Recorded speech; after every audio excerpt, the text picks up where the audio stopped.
काळोख्या रात्री निर्मनुष्य माळरान आणि साक्षात मृत्यू जेव्हा समोर उभा असतो तेव्हा श्री स्वामी समर्थांनी आपल्या भक्ताला कसं वाचवलं असेल.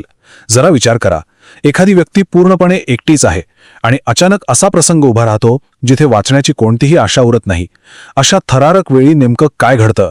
चला तर मग या अंधारलेल्या आणि निर्मनुष्य माळरानावर नेमकं काय घडलं ते आपण जाणून घेऊया. ही घटना बऱ्याच वर्षांपूर्वीची आहे. एक गृहस्थ जे श्री स्वामी समर्थांचे अत्यंत निस्सीम भक्त होते, ते रात्रीच्या वेळी आपल्या शेतातून एकटेच पायी घरी परतत होते. आजूबाजूच्या वातावरणाची थोडी कल्पना करा. संध्याकाळ कधीच टळून गेली होती आणि अंधार चांगलाच दाटून आला होता. आजूबाजूला फक्त गर्द झुडपं आणि एक भयानक शांतता होती. त्या शांततेला फक्त रातकिड्यांची ती सततची किरकिर चिरत होती. त्या निर्मनुष्य माळरानावर तो भक्त पूर्णपणे एकटाच चालत होता आणि वातावरणात एक प्रकारचा प्रचंड ताण भरून राहिला होता. आणि चालता चालता अचानक एका अत्यंत भयान आणि अंगावर शहारा आणणाऱ्या किंचाळीने ती स्मशान शांतता क्षणार्धात भंग पावले. तो आवाज इतका भयंकर होता ना की तो भक्त तिथेच अक्षरशः थिजून गेला. अंगातलं रक्त जणू गोठून गेलं आणि एक पाऊलही पुढे टाकण्याची त्यांची हिंमत उरली नाही. आता इथून पुढे जी मृत्यूची चाहूल लागते ती खरोखरच धक्कादायक आहे. कारण ती भीती फक्त त्या एका आवाजापुरती मर्यादित नव्हती. त्या किंचाळीनंतर जे दृश्य समोर आलं ते भयानक होतं. साक्षात मृत्यूच जणू चालून येत होता. काळोखातून एक स्त्रीसारखी भासणारी आकृती अतिशय वेगाने धावत येत होती. अंगावर फाटलेली हिरवी साडी, डोक्यावर कुंकू आणि हातात बांगड्या, हे सगळं एका सुवासिनी स्त्रीसारखं होतं. पण यातली सर्वात आश्चर्यकारक गोष्ट म्हणजे त्या भयंकर आकृतीच्या भोवती प्रकाशाचं एक वेगळंच वलय पसरलेलं होतं.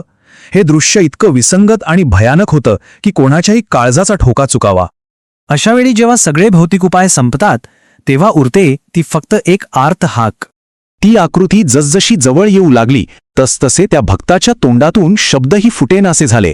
अत्यंत घाबरलेल्या अवस्थेत आता आपला शेवट जवळ आला आहे असंच त्यांना वाटू लागलं. आणि अशा या कसोटीच्या क्षणी स्वतःचा जीव वाचवण्यासाठी त्या भक्ताने संपूर्ण ताकदीनिशी मोठ्या आर्ततेने स्वामींचा धावा सुरू केला.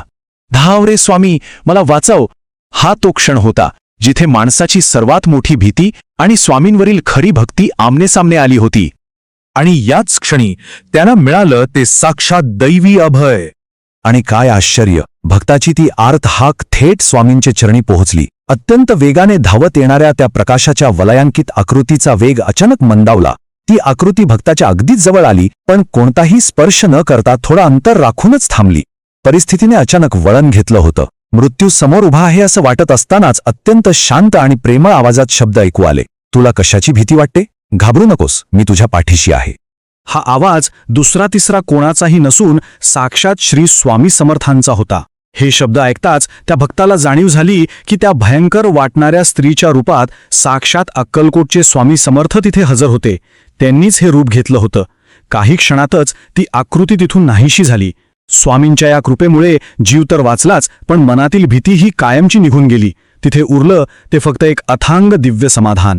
या संपूर्ण घटनेतून आपण नेमकं काय घ्यायचं ते आता समजून घेऊया. तर यावरून आपण काय शिकतो? सर्वात महत्त्वाचा मुद्दा हा आहे की कोणत्याही संकटाच्या वेळी जर आपण संपूर्ण श्रद्धेने आणि निस्सीम भावाने स्वामींचा धावा केला तर ते कोणत्याही रूपात येऊन आपलं रक्षण करतात. परिस्थिती कितीही कठीण किंवा अशक्य वाटत असली तरी खरी भक्ती मनातील भीती कायमची नष्ट करते. स्वामींचे भिवू नकोस, मी तुझ्या पाठीशी आहे हे वचन अगदी त्रिवार सत्य आहे, हेच यातून सिद्ध होतं. आता शेवटी आपण स्वामींच्या एका वेगळ्या म्हणजेच डिजिटल सेवेबद्दल बोलूया. जशी मंदिरात जाऊन आपण स्वामींची सेवा करतो तशीच आजच्या या काळात आपण एक डिजिटल सेवा देखील करू शकतो आणि स्वामी भक्तांचा एक मोठा समुदाय तयार करू शकतो. हे कसे करायचं? तर सर्वात आधी हा व्हिडिओ लाईक करा आणि आपल्या प्रियजनांसोबत नक्की शेअर करा.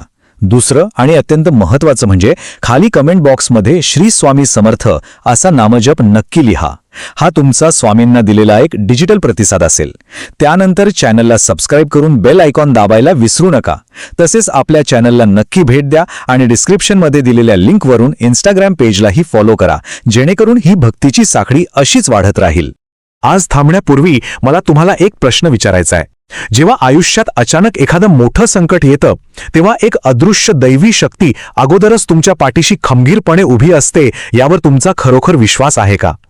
यावर नक्की विचार करा आणि ही श्रद्धा मनात कायम तेवत ठेवा. श्री स्वामी समर्थ.